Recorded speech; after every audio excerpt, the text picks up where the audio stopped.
kuliah awal untuk Artificial Intelligence semester genap, angkatan semester genap gitu, dan untuk setiap waktu untuk setiap waktu kita akan melihat RPS dan seterusnya. Bentar nih, ada anak.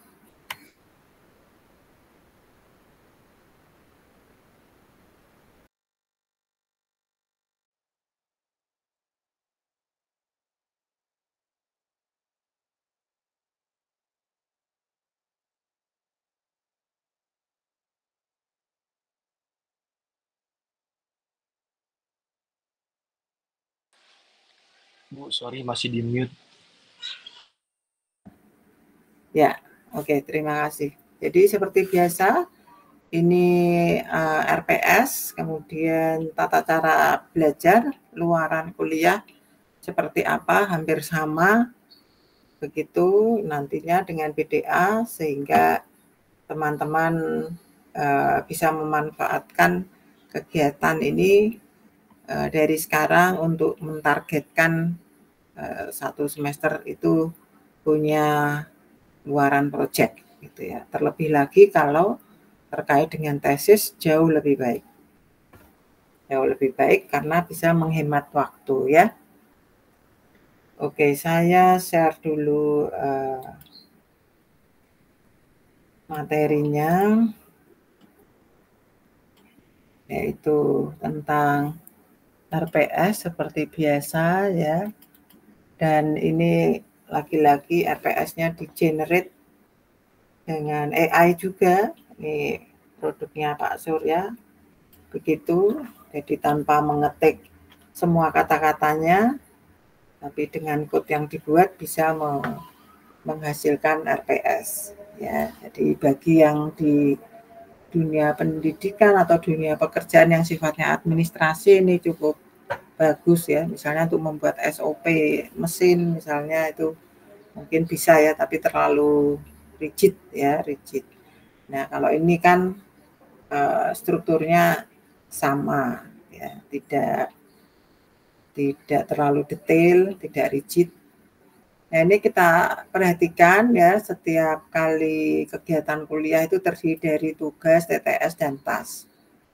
Ya, nah ini kami biasanya versi project 1, kemudian project 2 yang diperbaiki dari project 1, gitu ya. Itu kira-kira ya aktivitas kita. Kemudian tugas-tugas itu biasanya yang versi detail coding yang kecil-kecil begitu, supaya punya skill coding dengan AI di sini ya. Kemudian di sini ada gambaran tentang apa itu AI yang nanti akan kita bahas begitu, di mana topik yang kita pelajari tentunya yang pertama sejarah yang terkait dengan AI, kemudian pendekatan yang berbeda untuk AI itu apa saja, kemudian aplikasinya ya.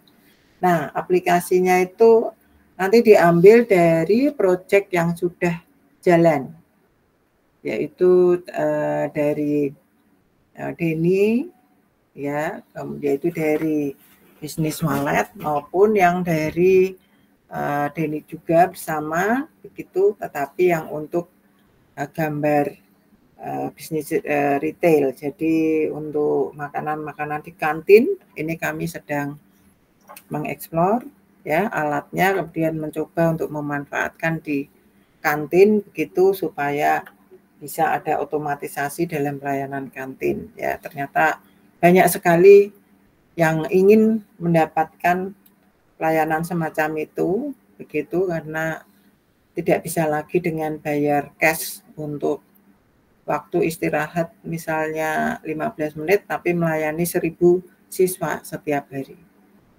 Ya, itu contoh bagaimana kita bisa memanfaatkan AI. Dan ini sekarang dunianya AI ya, jadi kita perlu masuk ke hal itu dan bagaimana memanfaatkan, bahkan berdampak secara ekonomi. Ya, itu berdampak secara ekonomi itu bisa kita jual ilmunya ya. Oke, jadi nanti tujuan kegiatan ini tentunya basic konsepnya AI apa. Kami bulan Juni lalu itu ada conference di Frankfurt.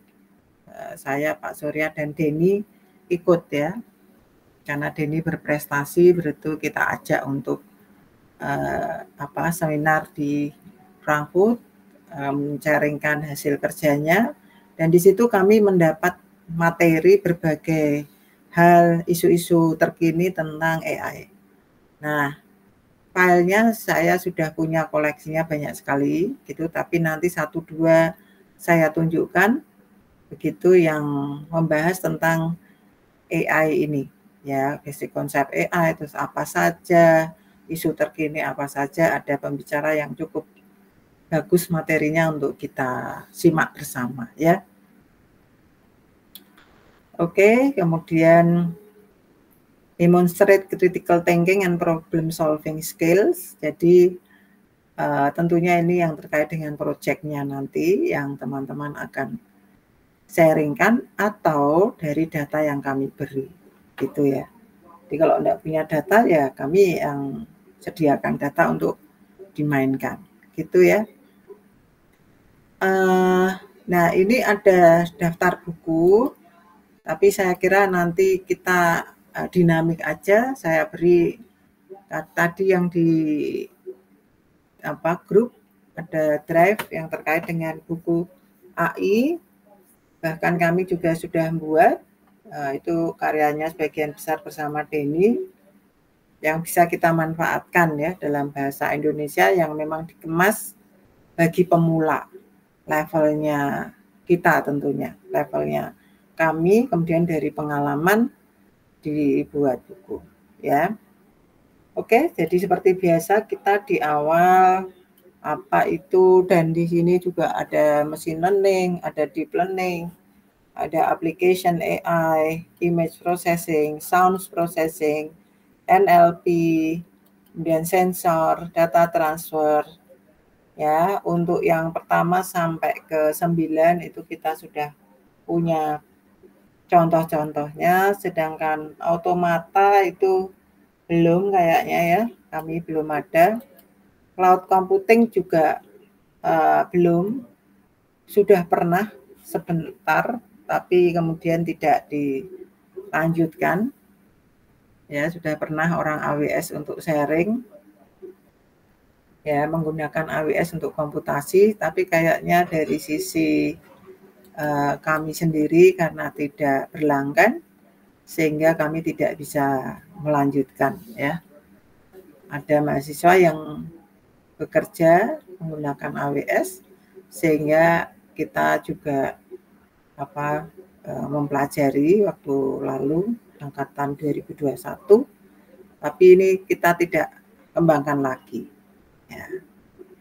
Semoga nanti ada kesempatan untuk hal ini dengan kurikulum yang baru. Ya. Karena kita tidak bisa untuk menghindari menggunakan cloud computing. Ya.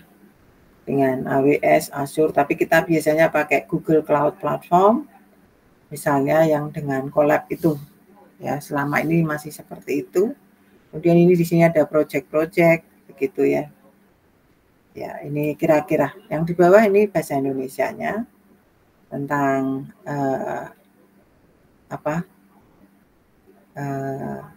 RPS ya. Oke, dan di bawah ini juga ada ya, AI itu apa saja, kemudian isinya bagaimana, kemudian kalau Master Science in AI itu harus seperti apa tujuannya atau skill apa yang dibangun. Di sini adalah strong foundation in the theory and practice of AI. Ya, strong foundation. Jadi di dalamnya ada beberapa matematik, ya, matematika, sehingga karena itu dasar matematika fundamental untuk di AI itu beririsan dengan deep learning misalnya, ya, dengan machine learning gitu ya. Nah, mari kita lihat secara detail apa itu, ya. Jadi ini kira-kira. Kemudian seperti biasa, seperti di BDA yang lalu, kegiatan kuliah ada tugas proyek 1, proyek 2, di mana setelah 1 bulan kami minta progresnya supaya teman-teman juga ada dasar untuk belajar AI ini sejauh mana, ada feedback kepada kami lewat tugas yang diberikan, gitu ya. Jadi kalau sekarang orientasinya tidak orientasi nilai, tapi orientasi bagaimana kita memang punya skill yang dibangun dari kuliah ini. Nah, ini sebagai antisipasi aja atau sebagai motivasi ya. Ini paper yang kami akan terbit. Nah, ini Scopus ya, Scopus akan terbit semoga di bulan ini karena sudah accepted ya. Itu seperti ini ya, misalnya ada algoritma YOLO V86 untuk di bisnis penjualan ya, transaksi jual beli di suatu toko misalnya begitu, bisnis makanan begitu ya. Nah, alatnya sudah jadi dengan algoritma ini ya. Nah, ini contohnya ya sebagai motivasi. Jadi nanti ada konsumen yang datang tinggal tunjukkan barangnya ya, tidak perlu satu persatu, tetapi kemudian bisa langsung terhitung berapa harganya dari satu kelompok barang ini. Jadi tidak satu persatu ya. Jadi misalnya bawa di nampan begitu ya, tentunya sudah ada dokumentasi dari data terkait dengan masing-masing barang ini harganya berapa. Nah, yang paling lama itu adalah seperti ini ya, mengkoleksi data masing-masing ya. Itu saya katakan 80% itu urusannya dengan bagaimana membangun data training. Nah, semoga Denny bisa mengkoleksi dalam versi pembelajaran karena komputer yang dia punya tentunya canggih. Nah, saya khawatir kalau teman-teman komputernya belum mumpuni untuk yang bagian gambar ya, kalau data gambar. Sebagai data scientist tentunya nanti ada spek tertentu dalam pengolahan untuk data terutama gambar ya. Baik, nanti mungkin bisa di-sharingkan oleh Mas Denny misalnya untuk hal ini. Ya, bagaimana mempersiapkan data dengan background yang berbeda-beda warnanya begitu supaya untuk setiap berbagai pencahayaan pada waktu di lapangan pembacaan data tidak terganggu sehingga bisa diperoleh informasi yang dikehendaki, yaitu harga untuk barang yang dibawa itu berapa. Ya, ini di sini dengan menggunakan YOLO, dan ini Pak Surya mungkin akan sharingkan di kuliah, saya kurang tahu apakah di artificial ada atau di deep learning nantinya begitu ya. Dan ini analisisnya seperti apa ya untuk berbagai pengembangan YOLO ya, V8N. Nah, yang menarik Denny membuat algoritma tersendiri kalau tidak salah, tapi mungkin di tempat yang lain ya, begitu juga manfaat AI yang untuk wallet gitu ya. Nah, ini evaluasinya seperti apa dan seterusnya ya. Jadi tidak usah khawatir, ada code-code yang basic dasar yang sudah berkembang yang bisa kita gunakan, sehingga kita tinggal mungkin yang paling susah justru mempersiapkan data yang relevan dengan situasi. Jadi kalau kita lihat ini grafik dari akurasi ya, akurasi dari algoritmnya seperti apa nih ditunjukkan di sini ya, hanya dengan 5 iterasi atau 10 ini begitu terjadi peningkatan akurasi atau penurunan loss function. Misal seperti itu ya. Jadi ini hasilnya ya, kita bisa lakukan seperti ini. Dan ini penelitian internal di mana Denny sebagai anggota, karena dia sudah menggunakan untuk yang lebih kompleks, maka untuk hal yang ini menjadi lebih mudah, begitu ya. Jadi ketika lulus ini sudah ada sekitar 4 paper dalam Scopus, tapi yang satu yang sudah akan publish, satu yang ini accept juga akan publish, 2 masih under review ya, under review. Itu kira-kira untuk memotivasi teman-teman bagaimana membuat paper itu mulai dari sekarang penelitiannya dilakukan, jadi bisa membuat artikel sebanyak mungkin dan sebagus mungkin. Ya. Oke, jadi ini contoh manfaat yang sedang kita kerjakan sekarang ini terkait dengan AI. Nah, mari kita lihat AI yang versi saya. Nanti kita akan lihat versi pembicara yang cukup terkenal dalam conference di Juni 2023 lalu. Ya, ini slide saya ambil dari beberapa artikel ataupun beberapa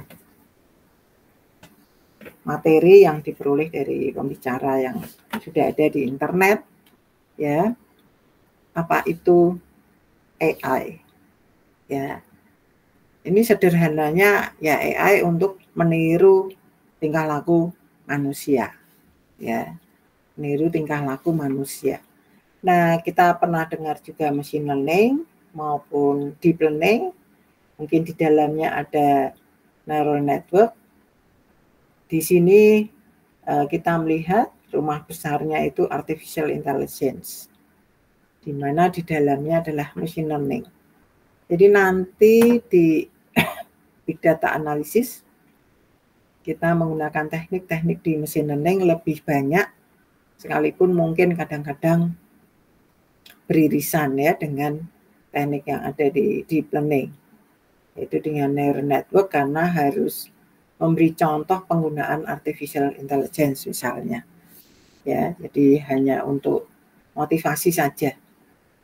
Kemudian di sini ada penjelasan ya, apa itu machine learning, tentunya sudah dibahas di PDA.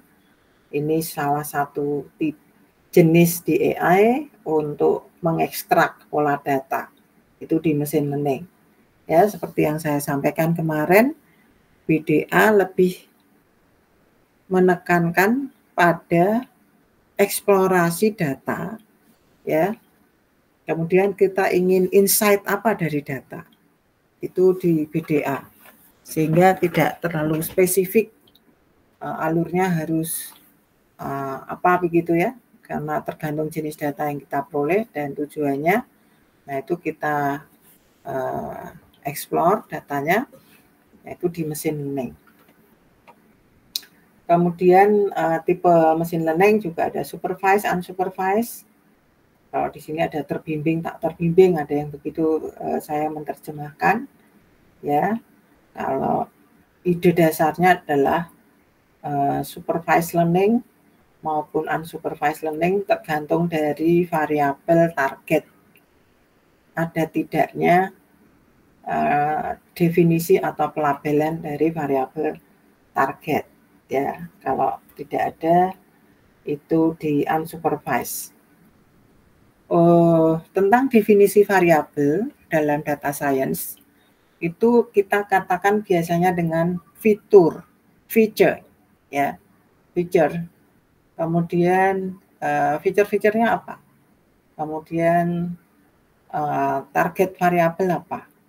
Kalau teman-teman dari statistik mungkin punya istilah dengan variabel prediktor dan variabel respon. Ada yang begitu ya pasangannya. Kemudian variabel prediktor itu adalah feature-nya ya. Kalau variabel target di data science itu adalah dalam bahasa statistik itu misalnya variabel respon. Kalau teman-teman dari matematika biasanya ada variabel dependent dan independent ya. Nah, variabel independent itu adalah variabel atau fitur ya yang independen. Ya, dalam analoginya ya, dependent adalah variabel target dalam bahasa data science gitu ya. Itu kira-kira. Di sini ada contoh-contoh AI yang sedang tren ya. Gambar AI yang sedang tren tentunya teman-teman sudah pernah melihat ya ini ya Assembly AI. Saya belum pernah pakai nih Midjourney, aplikasi investasi Nanovest, ada Steve AI. Kalau Grammarly ya itu tentunya sudah banyak menggunakan maupun Perplexity AI. Perplexity AI itu seperti ChatGPT ya, seperti ChatGPT. Ya, sepertinya di sini ditulis yang sedang tren ChatGPT gitu ya. Kemudian juga Jasper AI dan masih banyak lagi. Nah, semoga dalam kuliah ini nanti kita bisa meng-create versi yang seperti ini ya. Misalnya saya sedang pakai itu misalnya GenCraft. GenCraft mengubah teks menjadi gambar. Nah, ya. Itu misalnya. Itu salah satu aplikasi yang lain terkait dengan AI. Oke. Nah, di sini kita bisa lihat bahwa AI itu menimbulkan peningkatan ya income dari berbagai sektor pengguna AI. Misalnya di bisnis retail, bisnis travel, misalnya pakai Traveloka tuh ya, ataupun yang lain, transport and logistik, otomotif, basic material, advanced electronic, semiconductor, ya, healthcare system, kemudian high tech, telekom, oil and gas, and agriculture. Jadi AI ini memberikan peningkatan produktivitas atau kinerja dari bidang-bidang ini. Bahkan di 2030 ini diprediksi sampai dengan 13 triliun dolar. Nggak tahu itu seberapa nolnya ya. Oke. Nah, AI sendiri tadi ya, klasifikasinya apa? Apa tadi AI? Ya, teknologi yang menirukan tingkah laku manusia ya, dengan segala kompleksitasnya. Nah, AI ini dibagi dalam dua rumah besar ternyata ya. Ada yang artificial narrow intelligence, artificial general intelligence. Ya, yang narrow itu yang seperti apa? Smart speaker. Smart speaker itu seperti apa? Contohnya kalau kita ada film yang sudah ada apa itu naratornya ya. Naratornya itu tidak pakai orang lagi tetapi pakai mesin. Ada teks yang disuarakan. Self-driving car, ya, itu. Web search, AI in farming and factories, ya. Ini kita juga pernah menggunakan, saya kira kalau yang self-driving car di lingkungan saya belum ada. Nggak tahu kalau di kota besar ya. Jadi masih bisa nyetir sendiri ya. Saya takut kalau ya kita tidak ikut terlibat nyetir, malah saya takut. Ya, ini termasuk narrow intelligence. Yang general, do anything a human can do. Ya, apapun ya. Saya tidak tahu sampai ngimpi kah bisa dilakukan oleh AI gitu ya. Nah, sehingga nanti sampai pada etik penggunaan AI, etiknya. Saya lupa apakah di sini ada pengajar yang lain, Profesor Eko, untuk terlibat di kuliah ini. Saya belum cek ya pengajarnya, belum saya hubungi juga. Atau yang lain biasanya akan memberikan materi yang terkait dengan etika AI ya. Oke, tadi kita sudah bicara soal AI apa itu, yaitu teknologi untuk meniru tingkah laku manusia. Di sini juga diulas lagi apa itu di AI, komponennya apa saja, machine learning, data, kemudian what makes an AI company. Ada pertanyaan, kalau perusahaan yang menggunakan AI sehingga dia berbasis AI, itu yang seperti apa sih? Gitu ya. Jangan-jangan cuma sebagian sudah berbasis AI. Ya. Atau sampai sejauh mana? Nah, itu orang-orang AI membahas hal ini ya. What machine learning can do, cannot do, optional, intuitive explanation of deep learning. Nah, ya. So, ini kalau kita belajar AI, lingkupnya ini ya, lingkupnya. Kemudian tentunya ada AI project. Kemudian bila perlu mengarah ke sana, building AI in your company. Kemudian bagaimana kita terlibat dalam AI society. Ya, kami punya mimpi kalau membuat startup tapi dengan AI ya. Itu cita-citanya Denny ya, sebagai alumni yang sampai saat ini lulusnya terbaik karena full point 4 dan papernya Scopus Q2 begitu. Dan dia punya cita-cita untuk membuat startup di mana semua berbasis AI. Ya, itu cita-citanya, sehingga kami juga ingin merealisasikan.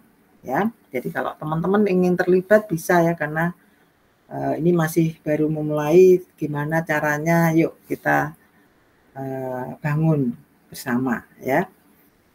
Karena itu menarik untuk menjadi tempat di mana kita mengeksplor AI yang kita pelajari dihilirkan.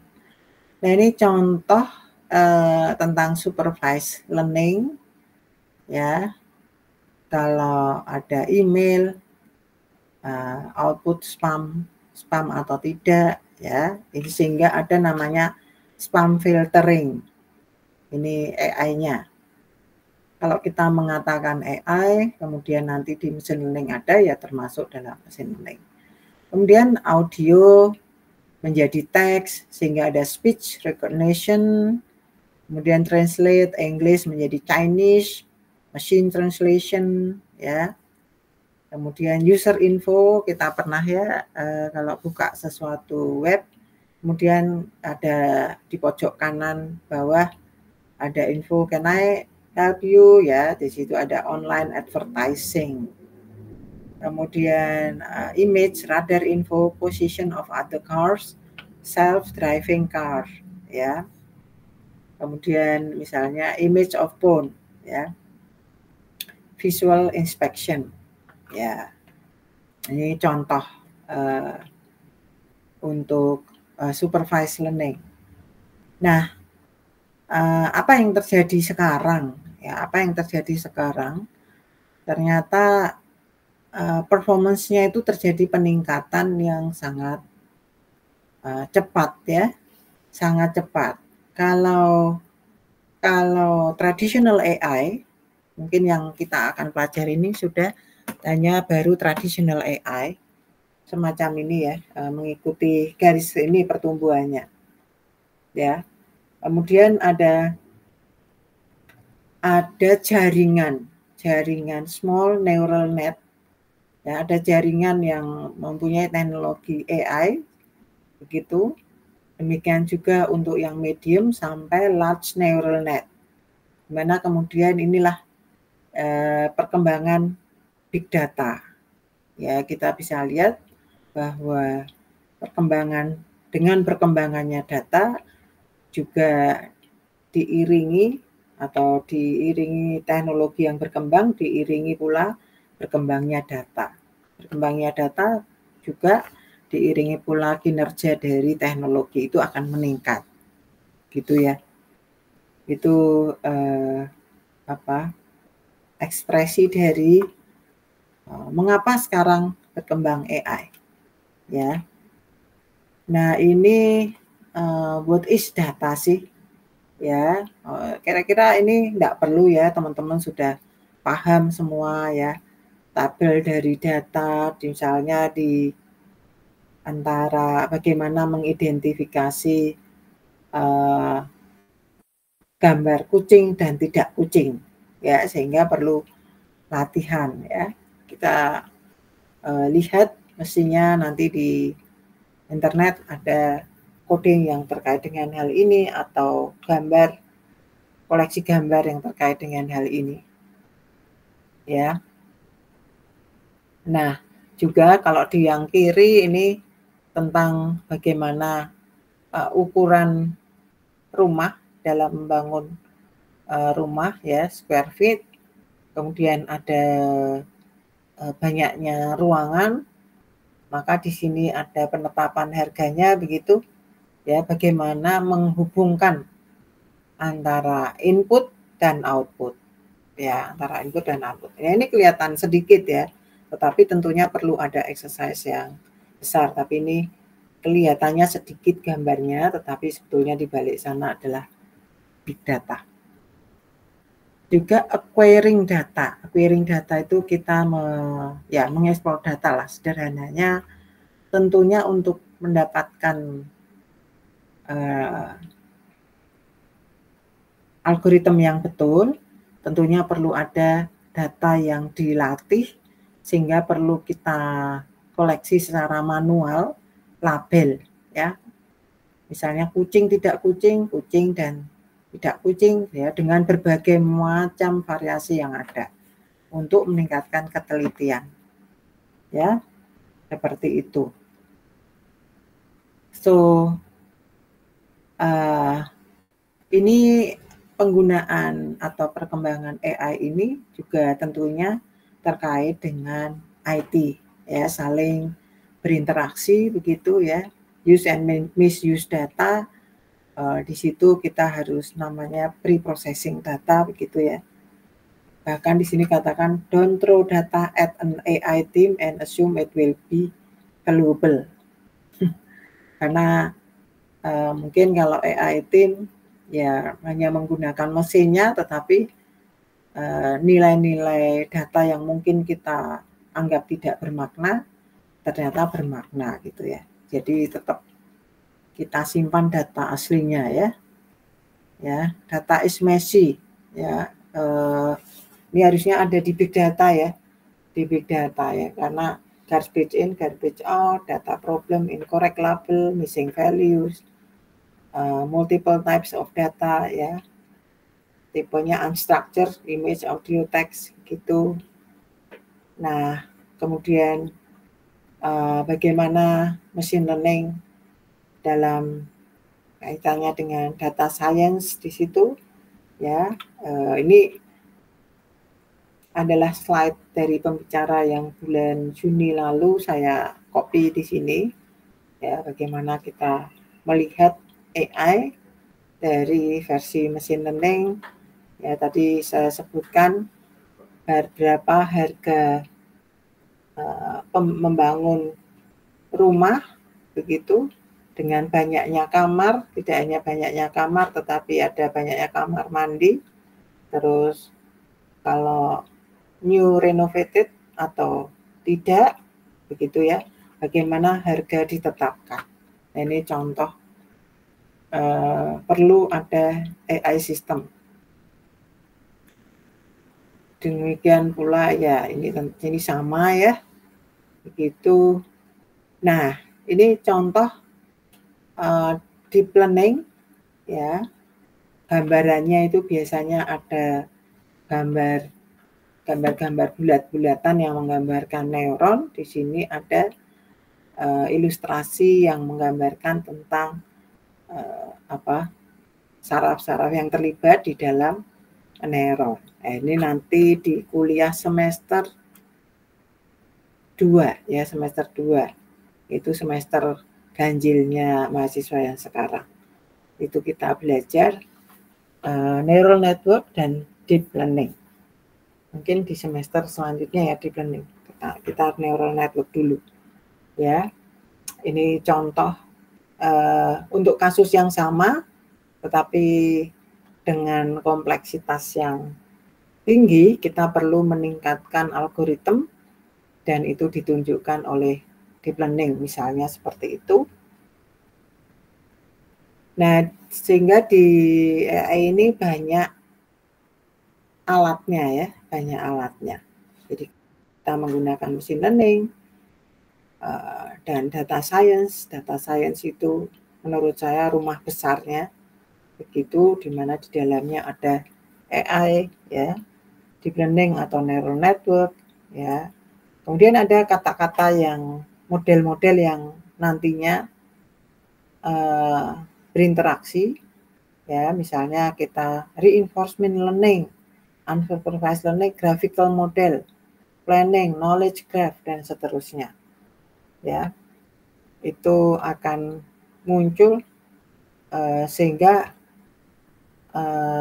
AI sendiri batasannya tidak tegas gitu ya, tapi selalu berkembang keilmuannya. Ya, kalau kita lihat balik, kilas balik dari perkembangan internet ya, kita punya internet era, tapi di versi sekarang kita punya AI era. Internet era ya, ada shopping mall, ada website begitu. Ya, ini tidak berarti internet company, tapi beberapa penciri kehadiran internet, misalnya ada pengambilan keputusan dalam distribusi barang, misalnya di bisnis retail begitu. Ya, tadi pagi ada kuliah mahasiswa alumni di Alfamart ya, itu di bisnis di bagian logistik division. Nah, itu banyak menggunakan teknik-teknik di machine learning. Ya. Nah, sedangkan di AI era ini itu kita perlu ada ya ini ya, sembarang perusahaan bisa menerapkan deep learning begitu, di mana itu ada bagaimana strategi data acquisition, kemudian unified data warehouse, pervasive automation, jadi melakukan otomatisasi yang lebih masif ya. Kemudian ada bagaimana kita melakukan estimasi ya, estimasi dengan MLA begitu ya di dalam AI era ini. Jadi perkembangan internet itu menimbulkan perkembangan yang baru, yaitu di AI, era AI. Nah, sehingga di sini ada AI transformation, ya, misalnya di sini ada execute pilot project to gain momentum, kemudian ada build an in-house AI team, ya, provide broad AI training, develop an AI strategy, kemudian develop internal and external communication. Ya, jadi ada transformasi di sini. Ya, dalam skala kecil, misalnya di FSM atau di Magister Sains Data, begitu ya. Selama ini orangnya baru satu yang menjadi AI developer. Saya melihat Denny sebagai AI developer. Tapi dia mau memberikan pekerjaannya ke mahasiswa gitu ya. Sulit sekali ya, karena skill-nya belum memenuhi syarat gitu ya, belum memenuhi syarat. Nah, itu yang di mana kita perlu membangun AI team itu cukup sulit gitu ya, cukup sulit ya. Nah, itu kira-kira tentang serba-serbi AI yang saya dapat dari salah satu pembicara di waktu Juni conference.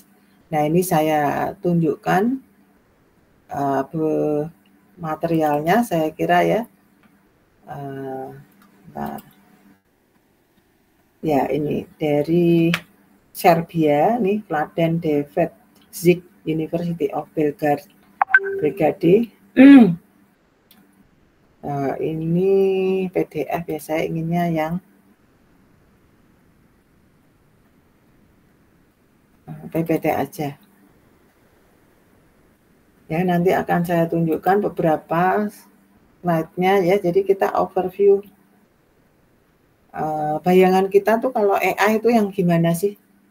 Setelah mendengar seperti ini di lingkungan kita itu, kira-kira kita tahu AI enggak setelah disampaikan hal ini dengan suatu kata yang simple begitu?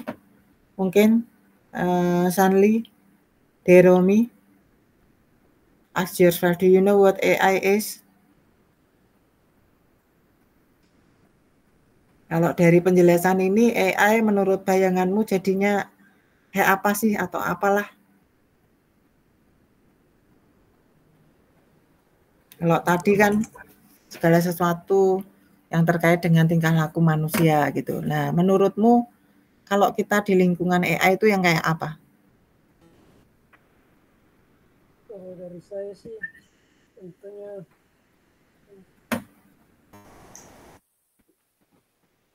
nanti semua ngomong ya. Silakan. Pencirinya apa? Atau apa itu AI pencirinya?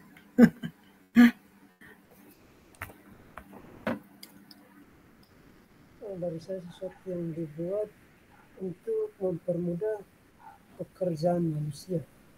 Ya, baik. Software yang dikembangkan untuk mempermudah pekerjaan manusia. Baik, pekerjaan apa saja? Itu ya. Baik.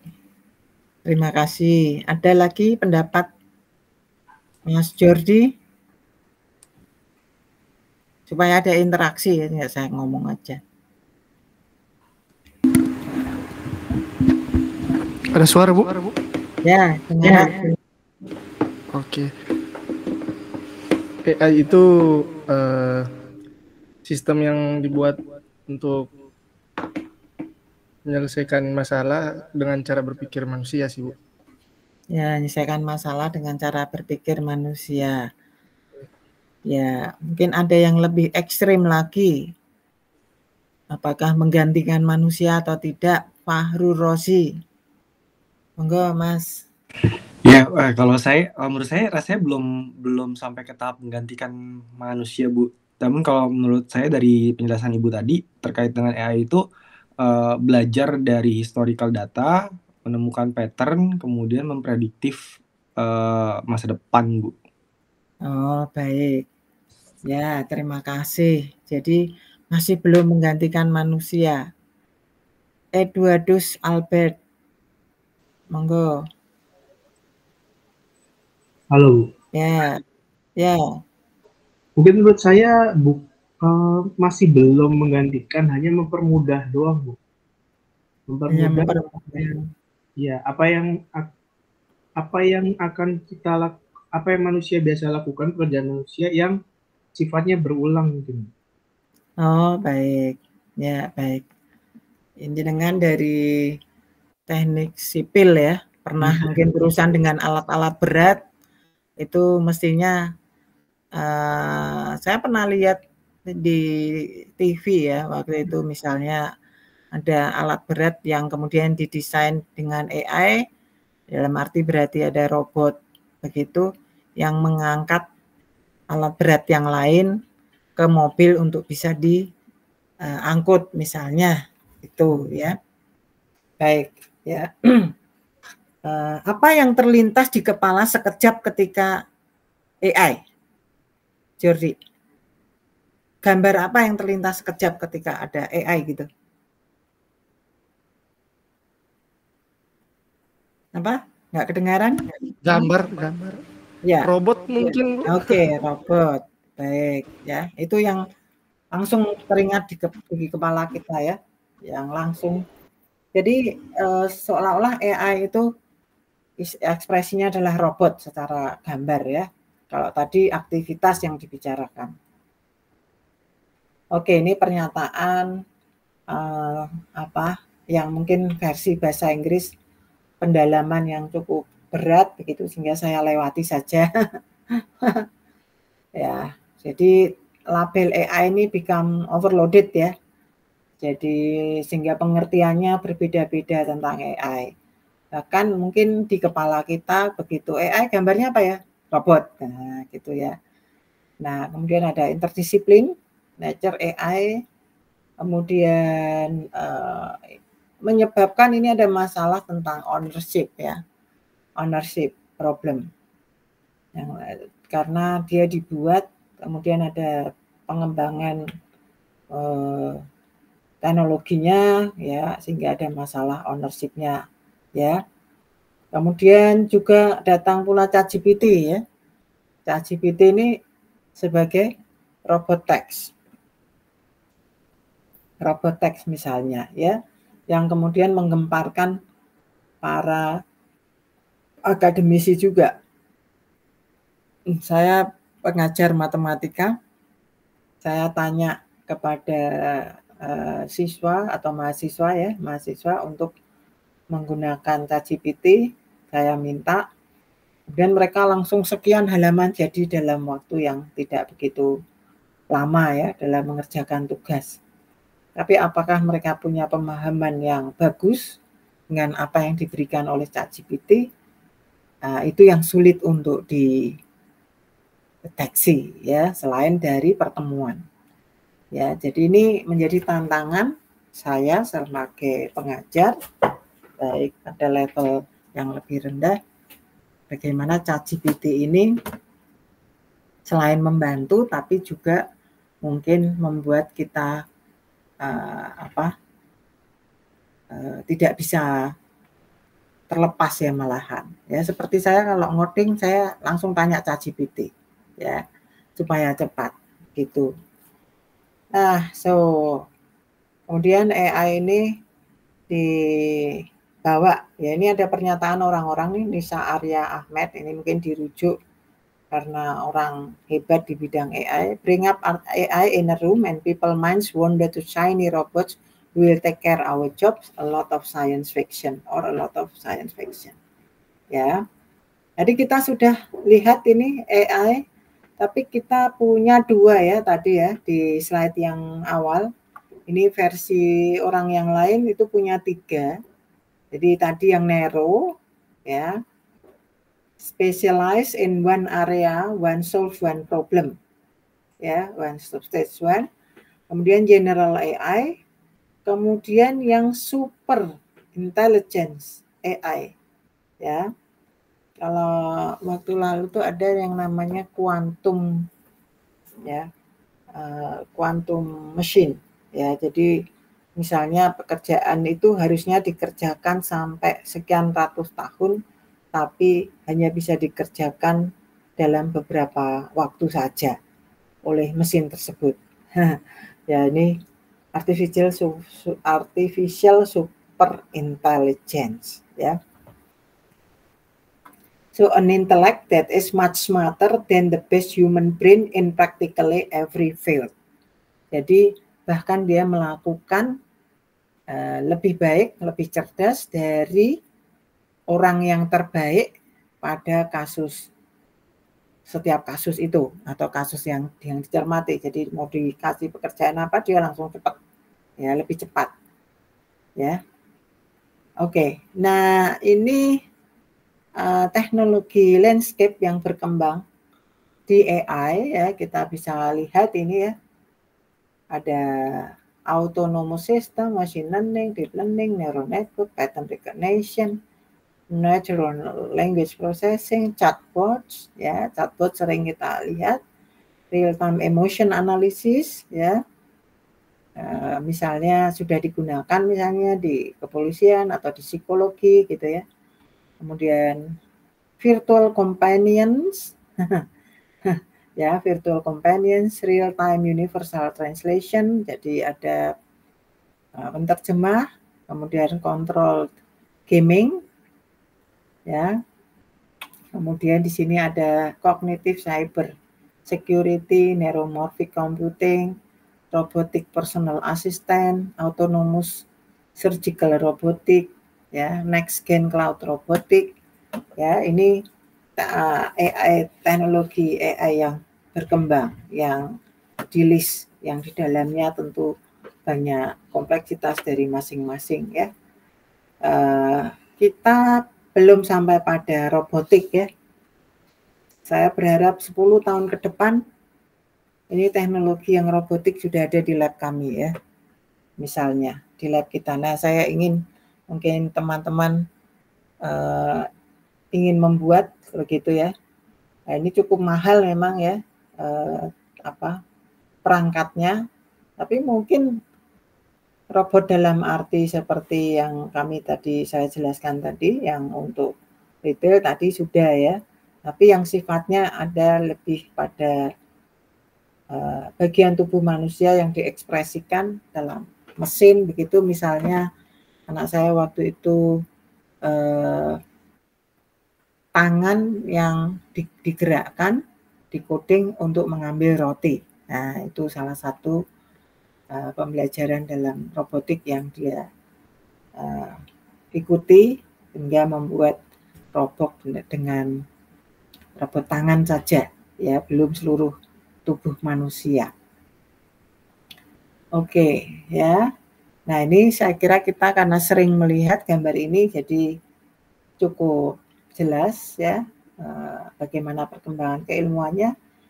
Dan jangan lupa ketika kita belajar AI, ini ada yang namanya Turing test ya, Turing test. Jadi apa itu AI tadi sudah, terus kata kunci yang ketika belajar AI harus ngerti Turing test ya. Apa itu Turing test ya? Singkat ceritanya, Alan Turing itu berpikir dapatkah dapatkah mesin berpikir begitu ya, yang kemudian sampai pada cerita di mana ada pemain catur terbaik Rusia, kalau tidak salah ya, saya lupa itu, dikalahkan oleh robot yang didesain untuk bermain catur ya, seperti itu. Tulisannya ini kayaknya tulisan tangan ini, Turing test ini, saya lupa ya, udah agak lama begitu. Nanti kalian bisa sambil search ya, sambil search di sana Turing test ini. Jadi sehingga ada namanya lomba sampai sekarang, Turing Award. Tiap tahun apa tiap 2 tahun saya lupa ya, Turing Award. Jadi beberapa tokoh yang tingkat dunia itu untuk pengembangan AI itu mendapat award ya, Turing Award tiap tahun ya. Ini mungkin saya bisa sharekan ya supaya ini menginspirasi kontribusi saya di AI apa ya, anggaplah 5 tahun mendatang atau apa ya. Ini ada Turing Award apa Turing test ya. Nah, ini ya, Turing Award, annual prize given Associate for Computing. Ya. Nah, ini dimulai 66 ya. Ini Alan Turing, ini orang matematik ya. Oh, saya belum share. Maaf. Saya belum share.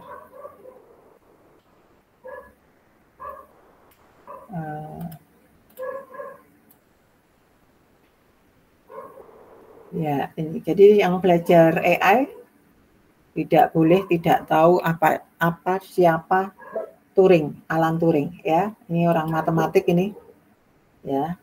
Dan apa yang dia bahas di situ bisa dibaca sendiri ya. Untuk perkembangan ilmu pengetahuan, biasanya kalau kita mempelajari sejarah ya atau hero-nya itu akan menginspirasi ya, menginspirasi begitu. Ya, sampai apa sih perkembangan AI begitu ya. Di sini ini tokoh-tokoh yang terkait dengan AI begitu ya. Kalau saya senangnya Alan Turing ini adalah orang matematik ya. Jadi ketika kami mengembangkan data science, Magister Science Data di tahun 2020, kami confidence karena kami punya jantungnya perkembangan keilmuan di data science ya, jantungnya ya, yaitu keilmuannya. Tinggal ditambahkan teknologi ya, yaitu komputer, begitu kita bisa ya mempelajari ini. Nah, ini ada ACM Turing Award begitu ya. Ya mungkin barang 10 tahun ke depan ada mahasiswa yang eager untuk terlibat ya, gitu ya. Ini tahun 2022, berarti ini barusan, ini Massachusetts Institute Technology Harvard ya, University of Texas at Austin. Ya, itu contohnya ya. Kemudian kompetisinya apa saja bisa dicek ya, kompetisinya. Saya lupa di mana itu. Ya, kompetisi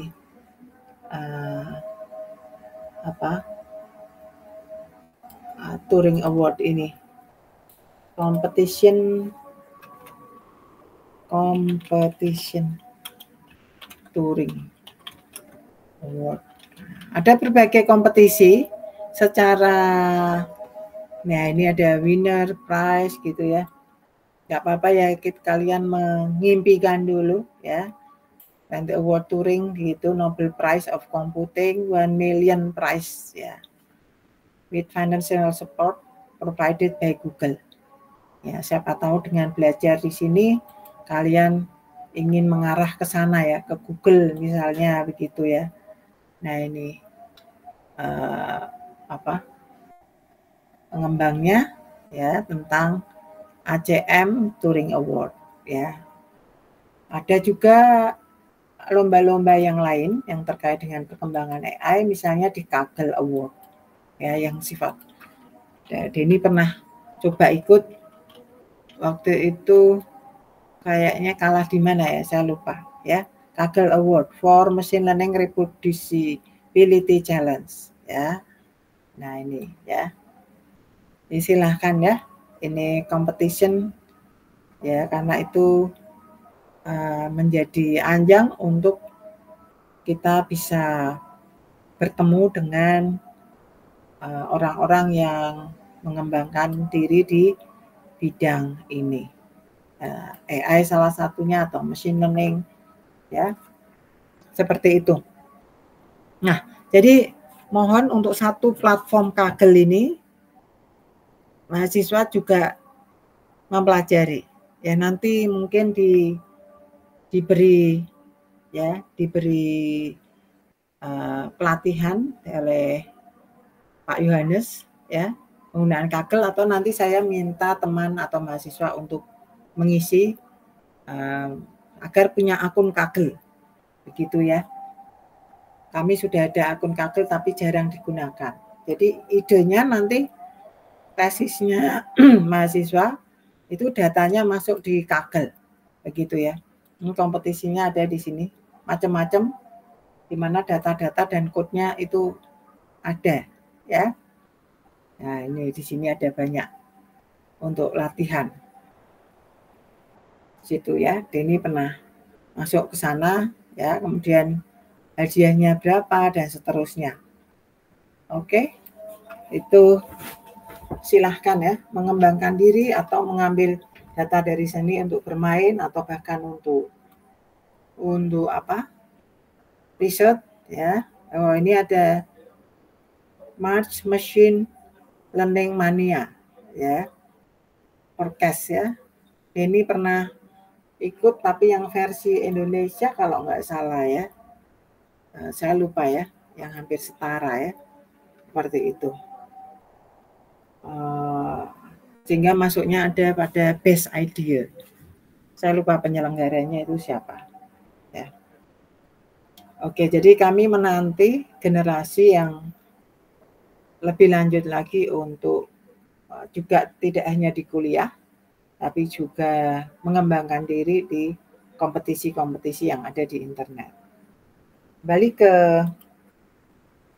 sini ya, tentang Alan Turing. Jadi Turing test ini jangan lupa bahwa di AI itu motivasi yang pertama kali timbul AI itu dari sana, ya, dari Turing test, ya.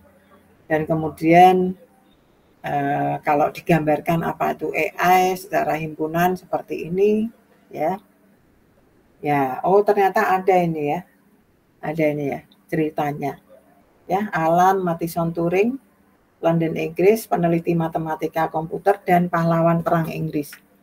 Ya, jadi dia diajak ikut untuk coding ketika di waktu perang. Ya. Dia adalah orang pertama berpikir menggunakan komputer untuk berbagai keperluan. Ya, Can Machine Think 1950. Ini bukunya, Artificial Intelligence: A Modern Approach. Tadi juga dirujuk ya di situ. Ini berbagai subtopik yang ada di AI, ya, yang dimana matematika juga dipelajari di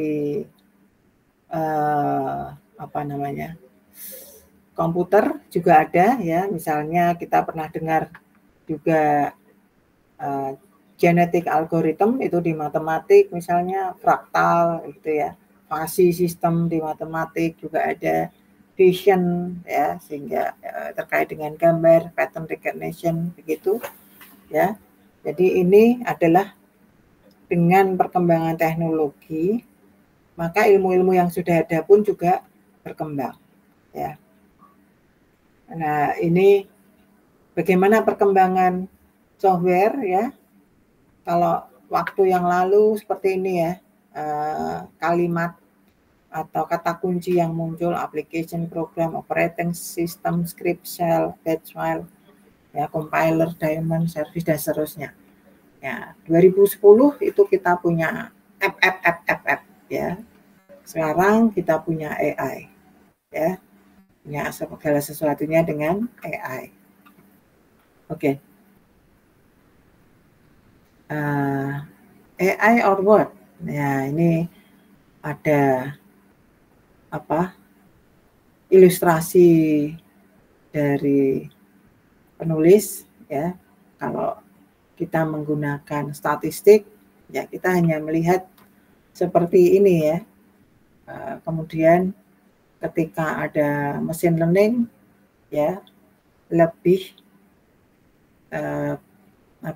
terdesain lebih baik gitu ya, memberikan perangkat yang lebih baik, di dalamnya ada teknologi yang terlibat untuk terkait dengan data ya. Nah, sehingga ada pernyataan yang sampai sekarang saya senang. Kalau kita mengaplikasikan AI, ini ada fundraising ya. Kalau kita sedang bekerja dengan machine learning, ya kita you are hiring. Ya, kalau baru mengimplementasikan, it's logistic regression. Ya, ini joke yang cukup menarik ya, versi dalam bahasa Inggris ya. Saya kira ini kami mengalami ya. Jadi pada waktu 2022 kami menggunakan kata AI untuk produk yang kami buat, namanya AI mining. Ya, langsung menyerap dana, tadinya 500 juta, kemudian menjadi 915 juta. Ya, seperti itu. Jadi ketika kata AI itu kita implementasikan di project, langsung memberikan peningkatan dana yang diperoleh. Nah, ya, itu kira-kira. Itu jadi kami mengalami itu langsung kita melihat pernyataan ini benar gitu ya. Jadi waktu mengimplementasikan ya paling kayak logistic regression. Nah, itu apa gitu ya. Jadi masih belum ada partner atau kolaborasi yang cukup kompleks untuk mendatangkan dana. Nah, itu di area ini, 2 ini yang di bawah ya. Itu. So, ya. Ini ada beberapa source code ya. You can swap data analytic for AI in a company marketing material. The company is probably not using AI. Fake it till you make it attitude.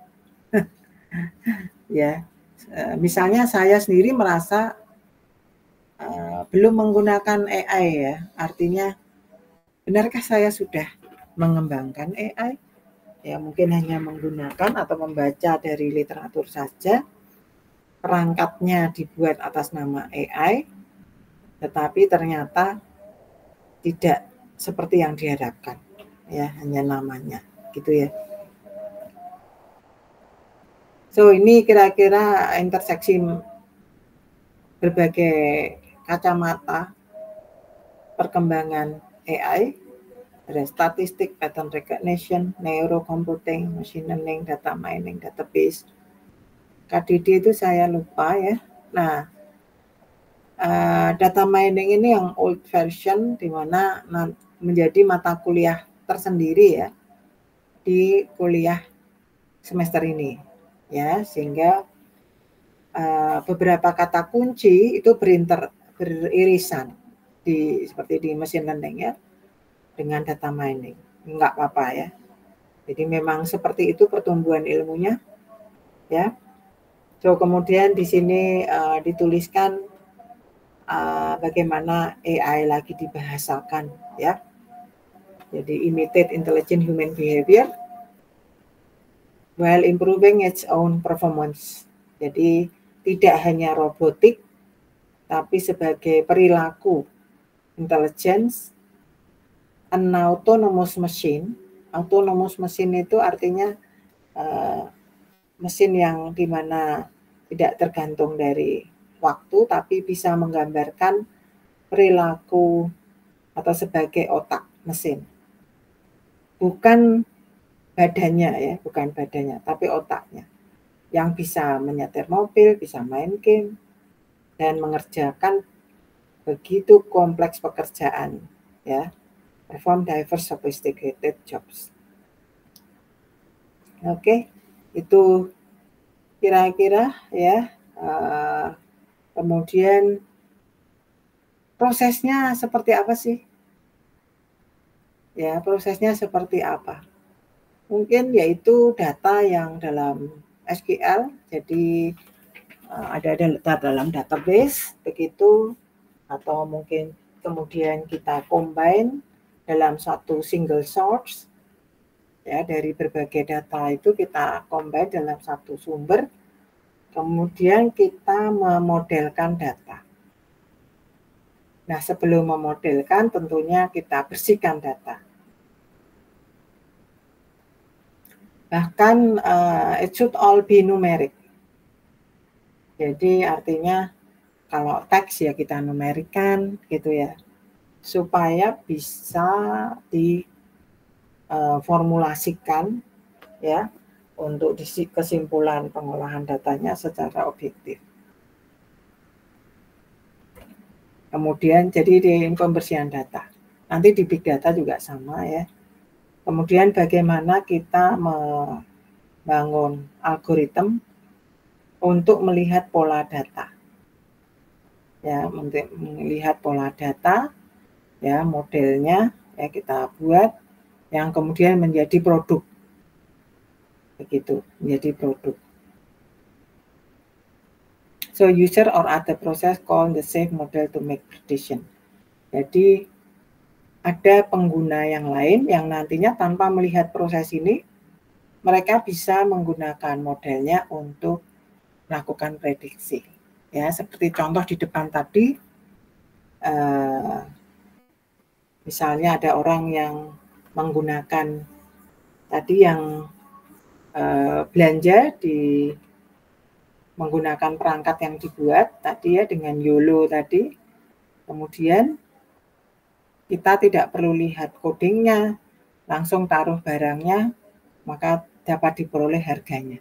Ya, itu salah satu contoh ya, di mana prediksi apa yang dimaksud, yaitu prediksi tentang hasil harga yang diperoleh, ya, harga yang diperoleh dari barang-barang yang difoto tadi, misalnya begitu. So ini contoh bagaimana perkembangan teknologi ya, ML, machine learning, deep learning, NLP gitu ya. Nah, kita NLP ini belum menjadi mata kuliah khusus dalam kurikulum ke depan, sepertinya perlu dikhususkan tersendiri ya. Nah, selama ini baru Pak Surya yang mengembangkan ya untuk NLP. Begitu. Karena data-data teks itu ternyata banyak berkembang dan orang-orang yang biasanya bekerja dengan data teks itu di ilmu sosial. Ya, ilmu sosial, dan mereka ingin membahas data itu secara objektif, bagaimana cara membacanya dengan coding gitu, itu di NLP. Ya, jadi mungkin ini akan menjadi mata kuliah tersendiri nantinya. Atau karena ada SKS yang harus diperbesar, yaitu tahun 2024 nantinya akan menjadi 54 minimal SKS. Nah, nanti kuliah ini yang menjadi diperbesar SKS-nya. Ya, artinya bobot proyek menjadi lebih besar. Jadi kami tidak akan mengubah terlalu banyak, karena akan ada terlalu banyak pertemuan, ya. Tapi mungkin hanya 1-2 mata kuliah ditambahkan atau diperbesar juga SKS-nya.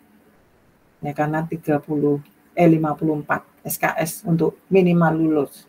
Sekarang baru 36. Jadi jangan berlama-lama untuk tidak mengalami transisi ya kurikulum. Nah, ini perkembangan teknologi tadi ya, kita bisa melihat, saya tidak bisa menjelaskan cukup tajam, tapi ini bagaimana perkembangan machine learning, deep learning, dan NLP begitu, dan productivity-nya ternyata ada konstan setelah beberapa waktu. Jadi ini perkembangan teknologi, triggernya ya ada peningkatan begitu. Kemudian juga bagaimana dengan confidence dari perkembangan pengetahuan yang timbul karena teknologi tadi, ya, diilustrasikan semacam ini. Ada confidence gap yang terjadi baik secara confidence gap dan pengetahuan yang juga muncul ya karena adanya perkembangan AI. Oke, ini salah satu manfaat AI, dan bagaimana ternyata ada artikel yang terbit di 2023. Bahkan author ChatGPT pun dimunculkan. Ya, ini pada levelnya Elsevier atau Scopus. Nah, ini jangan sampai ada seperti ini ya. Nah, ini mungkin yang membuat ini untuk memberikan pancingan kepada pembaca ya. Open Artificial Intelligence Platform is Nursing Education, Tools for Academic Progress or Abuse. Dan autornya ini ada ChatGPT. Ya. Ada ChatGPT. Nah, ini disarankan ya untuk tidak, sekalipun mungkin menggunakan, tapi upayakan bagaimana AI detector itu tidak mendeteksi AI yang digunakan, ya. Entah gimana silakan, ya. Tapi jangan sampai ada artikel yang semacam ini, ya. So itu jadi kemudian menjadi pernyataan ChatGPT is fun but it's not funny, ya. Humor is still challenging large language model. Oke, jadi pemanfaatan ChatGPT ini kemudian menjadi fenomena yang menarik, di mana bahkan over 90% of 1008 generated jokes, ya, were the same 25 jokes. Jadi ada joke yang dibuat begitu, tapi di sini ternyata ada yang sama, ya toh. So mungkin teman-teman pernah baca kisahnya Elon Musk, begitu ya. Ini salah satu pengembang yang terkaya di di bidang OpenAI, ya, Elon Musk.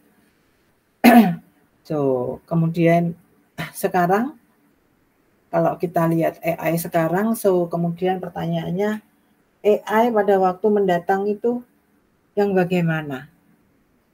Ya, what is future AI? Jadi mungkin 5 tahun ke depan mungkin sudah berubah dengan apa yang kita pelajari saat ini, begitu, ya, sehingga teman-teman memang perlu aware terhadap perkembangan AI dalam dunia pekerjaan, ya.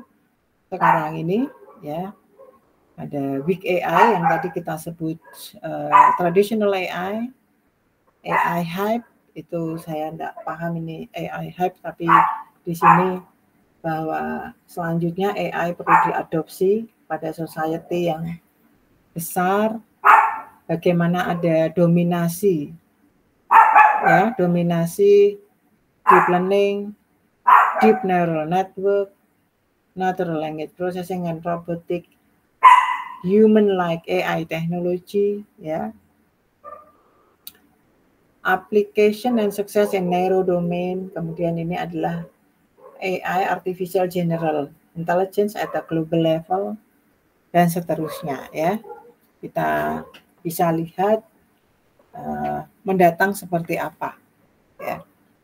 Kira-kira mungkin teman-teman bisa mencermati di media sosial, ya, bagaimana salah satu pengembang AI keluar dari Google, ya, mengingat perkembangan AI yang sedemikian cepat, ya, tidak sanggup menghadapi kemampuan AI, ya, sudah di luar kontrolnya manusia, begitu ya. Itu sehingga dia menghindari atau tidak ingin terlibat lebih jauh lagi. Ya, sekarang kita akan menggunakan AI masih sebatas dalam pembelajaran, begitu, dan kita sudah melihat manfaatnya. Kita bersyukur ada AI developer di Magister Sains Data dari mahasiswa sendiri, belum sampai 5 tahun, belajar sendiri, ya, belajar sendiri. Kebetulan ada tantangan dalam dunia industri yang terkait itu, mau membuat perangkat yang terkait dengan coding yang dibuat, ya, itu sekitar minimal sudah 500 juta keluar, ya, sehingga apa yang dipelajari di Magister Sains Data ini bisa dimanfaatkan, ya. Oke, itu overview, ya, tentang AI ini 723, ya. Saya tidak nakut-nakuti, tapi saya melihat positif dulu terkait dengan AI, ya. Nah,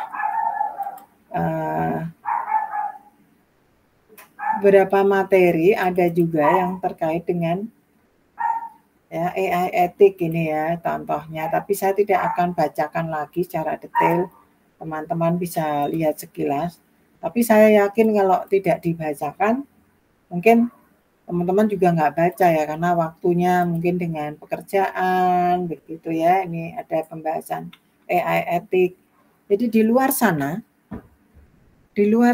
di negara-negara maju sudah membahas terkait dengan bagaimana etik penggunaan AI gitu.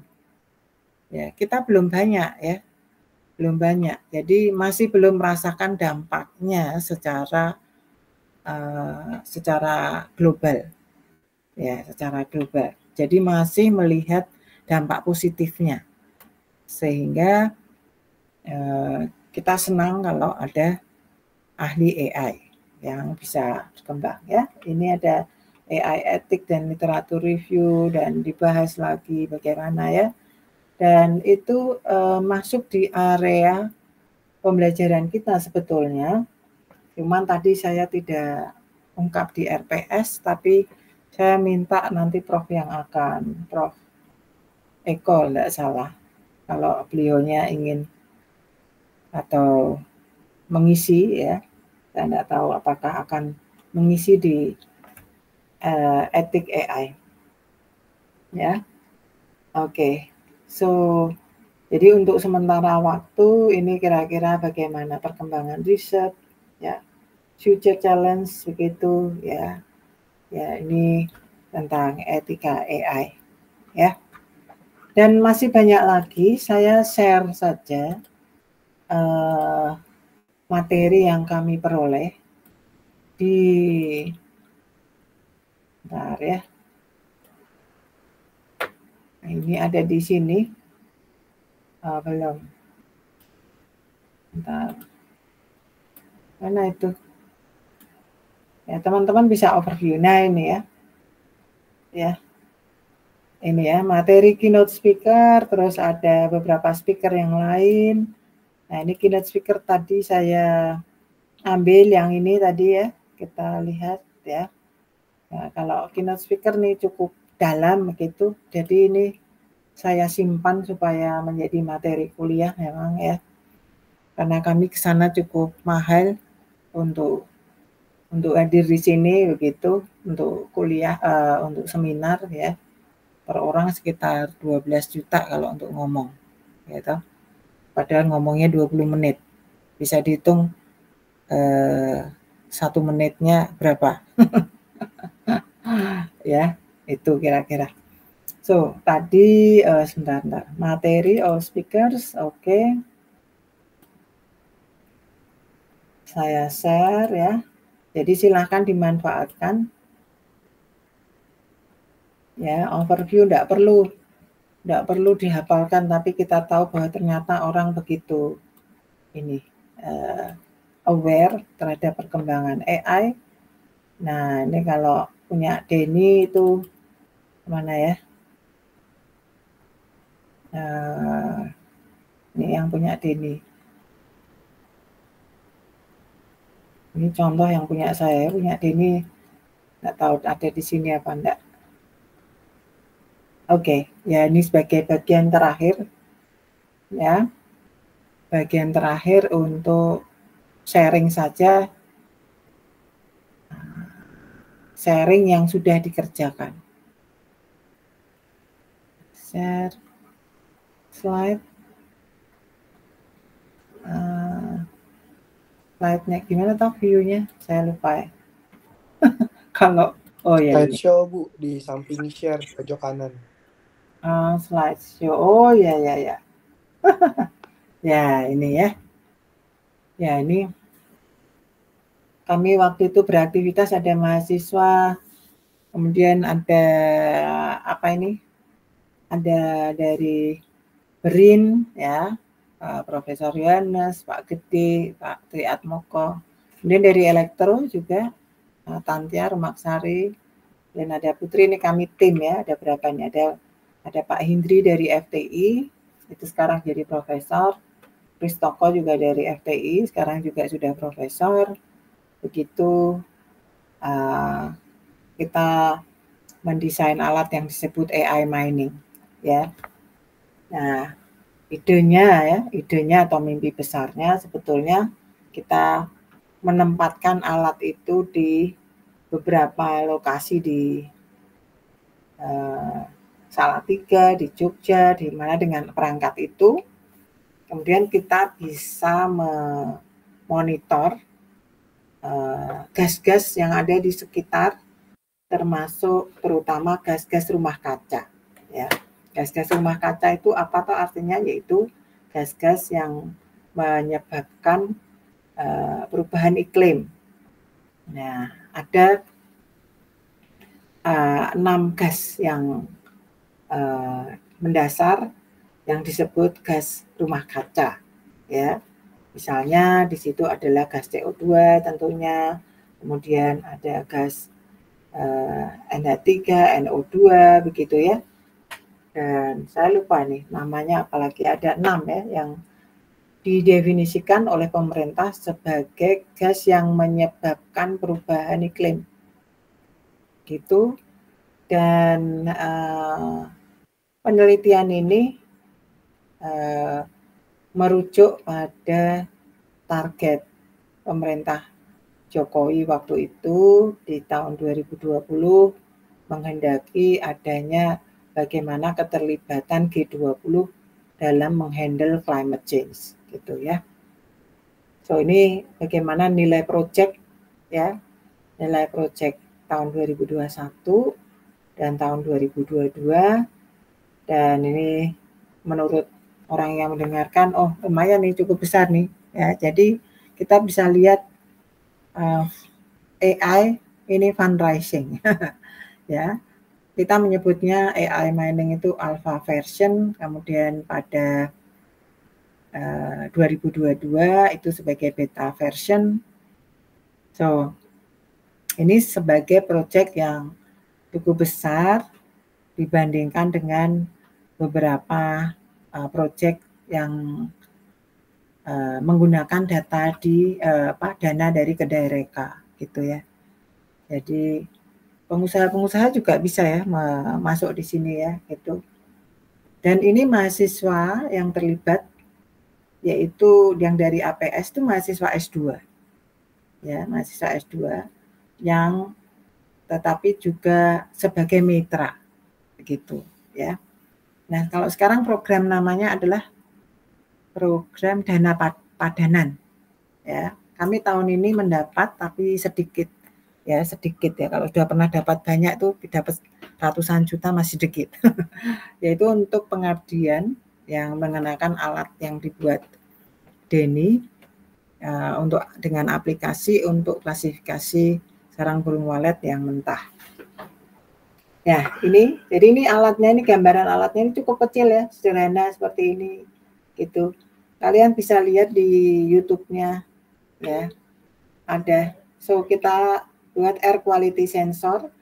Jadi beberapa sensor yang dipadukan yang kemudian bisa memberikan gambaran kualitas lingkungan. Ya, karena alat ini ditempatkan di tempat yang normal-normal saja, baik-baik saja, maka data yang tercapture itu ya data yang baik-baik saja, ya anggaplah konstan gitu ya, CO-nya, NH3-nya, NO2-nya gitu ya, kecuali kita mengenerate bagian untuk pembelajaran. Gitu. Yang mengembangkan ini di tesis adalah Pak Yohanes ya, yang kemarin jadi jadi asisten ya. Jadi silahkan, masih ada alat yang menganggur yang tidak kita manfaatkan itu karena tidak ada orang yang bekerja di situ mengerjakan ya. So ini contohnya ya. Nah kami membuatnya ada karena antara waktu pendanaan itu dengan pelaksanaan itu perlu ketat sehingga membuat yang versi academic version. Jadi Pak Tanca Elektro membuat sendiri dengan sensor-sensor yang versi KW2 mungkin ya. Nah ini yang dari industri begitu, yang tim researcher yang dengan tadi Pak yang di PT APSI tadi gitu ya, karena mereka tahu yang versi industri seperti apa. Nah ini perangkat yang ada di kami ya, yang sekarang ada di lab. Kita punya lab namanya IOT Lab ya. IoT Lab. Nanti mungkin kapan-kapan kita tunjukkan ya. Nah, ini perangkatnya, AI Mining Beta Version Gas Monitoring 6 Channels. Ya, ini sekarang lagi-lagi saya sampaikan belum dimanfaatkan. Nah, ini jenis gas rumah kaca ini ya, menurut peraturan pemerintah Presiden 98 tahun 2021, yaitu CO2, CH4, N2O, hidrofluorokarbon, ya, perfluorokarbon, sulfur heksafluorid, ya, atau orang engineering ngomongnya refrigeran gitu ya. Saya lupa yang mana itu ya. Nah ini, jadi 6 channel ini ya sudah meng-capture ini. Nah, tetapi kalau alat ini ditempatkan yang posisi normal ya nggak akan menangkap. Ya, targetnya ini ditaruh di area pertambangan. Jadi kenapa ada namanya AI mining? Ya, nanti kalau ngetik AI mining, nanti kalau larinya ke tempat yang lain itu bukan milik kami ya. Jadi AI miningnya seperti ini, mining dalam arti penambangan data dan mining yaitu data di pertambangan, gitu maksudnya. Ini untuk karena di pertambangan biasanya ada eksplorasi yang menimbulkan gas-gas yang berbahaya, diantaranya ini, begitu ya. Sehingga ini menjadi untuk monitoring. Itu kira-kira cita-cita dari penelitian kami saat itu, final product-nya.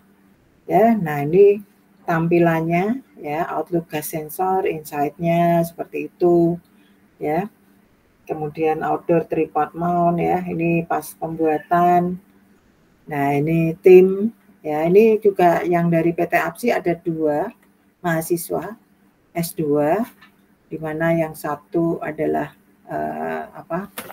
anggota atau pegawai di sana, sedangkan yang satu adalah direkturnya dari APSI sendiri. Begitu. Kemudian membantu untuk mempersiapkan alat yang skala industri, begitu ya. Dan ini tampilannya seperti ini, tidak berat. Sekarang ada di tempat saya di rumah, ya. Cuman sensor-sensornya belum dipasang. Jadi ini sudah ada bajunya, begitu. Tapi ini menurut Pak Surya ini gimana sensor bisa nangkep gas ini, soalnya tertutup semua gitu ya. Jadi desainnya salah, kemudian kita pakai yang versi student version yang kita sebut IoT Kit gitu ya.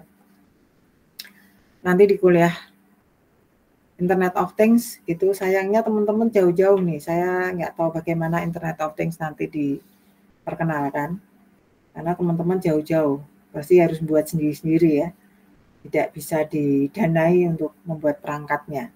Ya, kalau Salatiga bisa kita danai ya, kecil-kecil begitu. Nah, ini contohnya ya, spesifikasinya. Jadi kita sudah daftarkan ke Business Innovation Center tentang AI mining ini.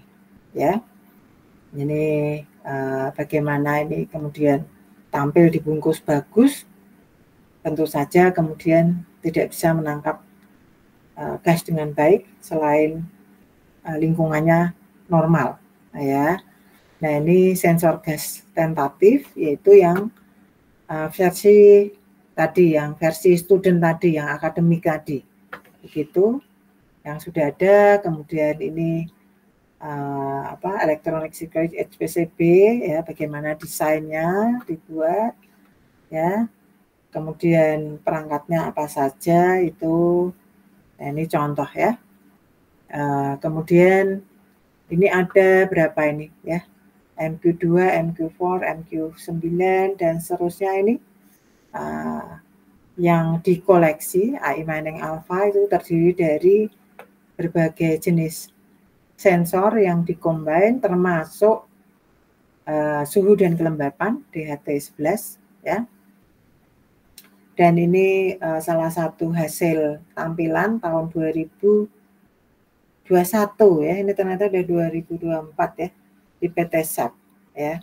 Bagaimana kita bisa melihat gas yang ditimbulkan atau timbulkan dari aktivitas industri di sana, dan kemudian mereka akhirnya menggunakan baju macam baju APD ya, karena terdeteksi ada radiasi di sana, gitu ya.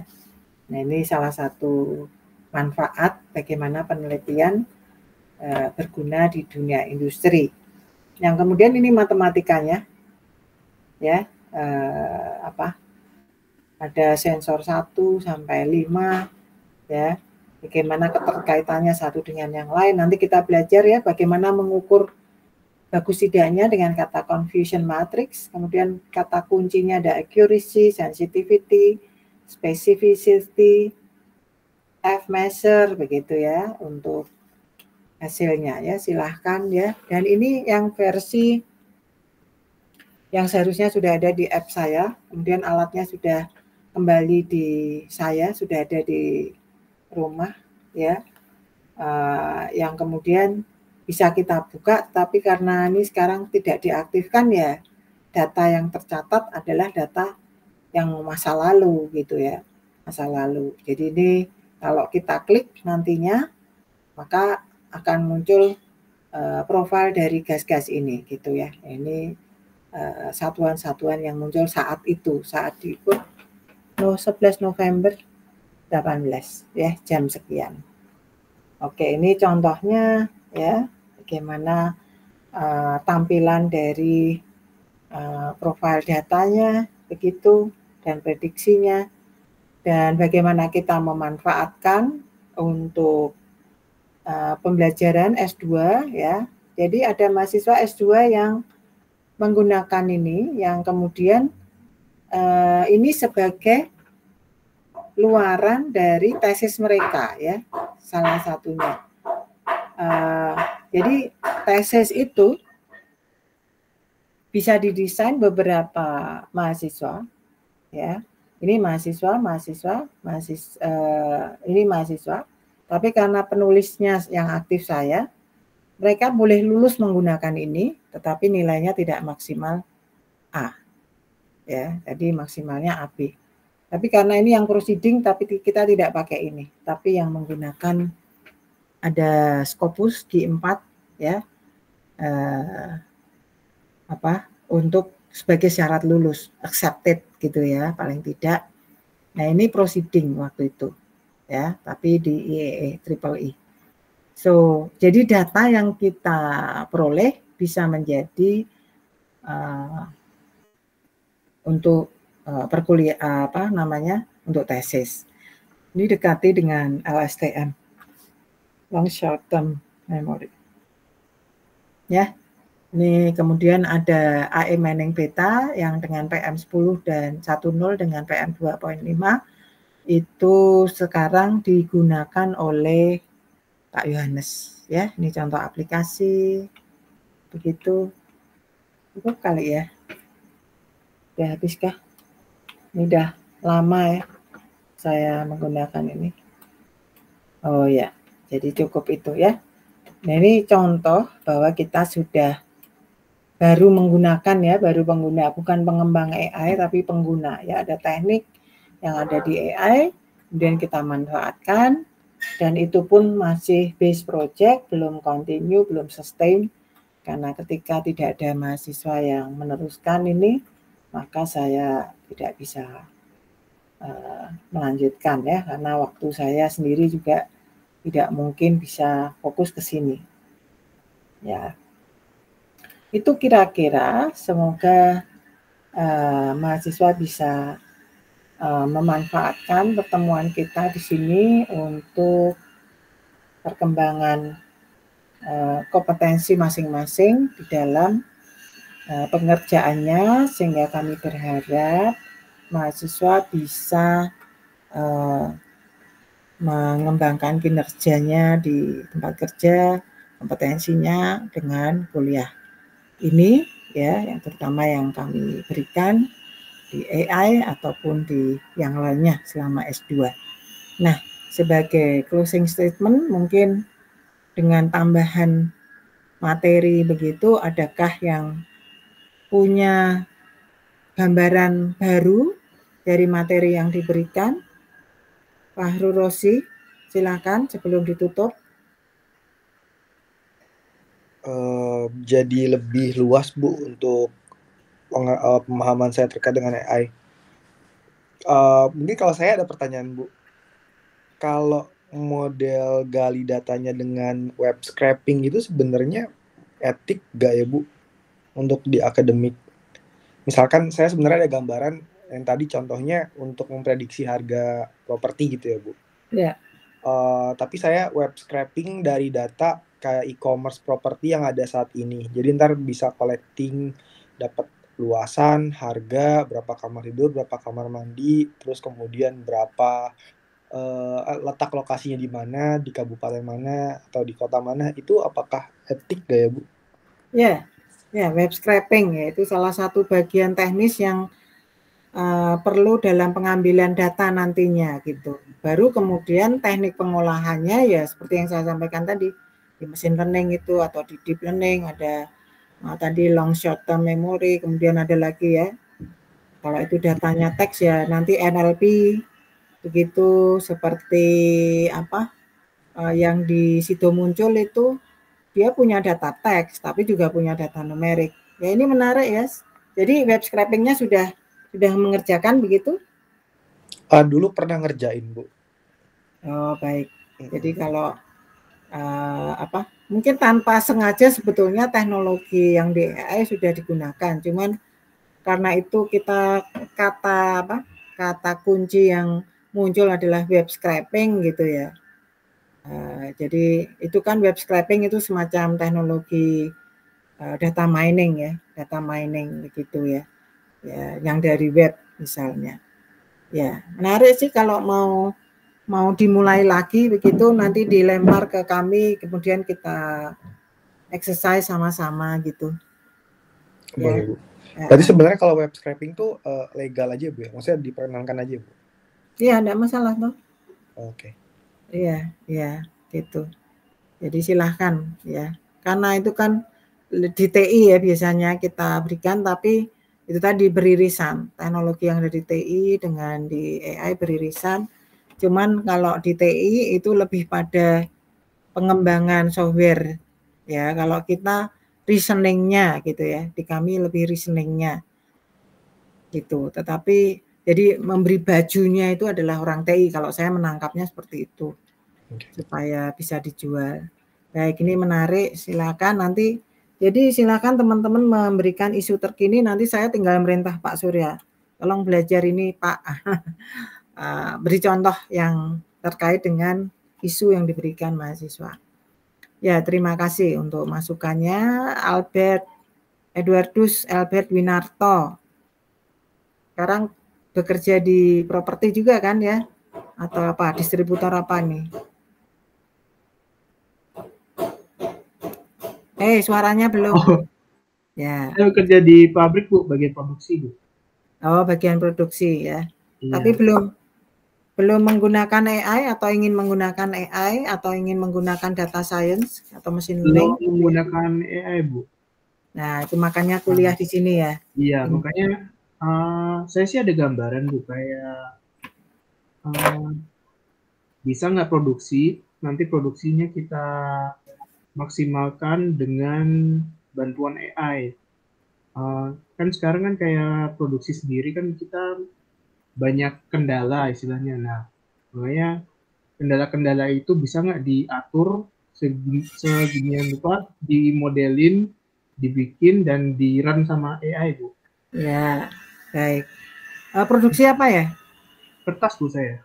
Kertas? Iya, kertas. Oh, baik. Ya, industri kertas ya.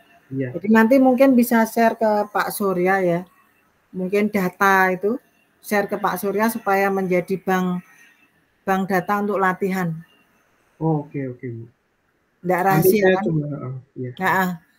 Ya silahkan ya, sebanyak mungkin gitu. Ya, supaya nanti itu menjadi materi pengen dapat insight apa ya gitu ya. Bisa nanti di AI atau di mesin learning-nya di big data begitu ya. Secepat mungkin lebih baik. Jadi teman-teman ya, lebih baik. Karena kemarin yang Yosia itu seperti itu ya, di PT Sido muncul. Kemudian dia bahkan sebelum kuliah sudah ketemu dengan kami. Kemudian sudah modeling, ternyata perlu riset operasi begitu. ya, terus digabung dengan machine learning, ya. Nah itu nanti mungkin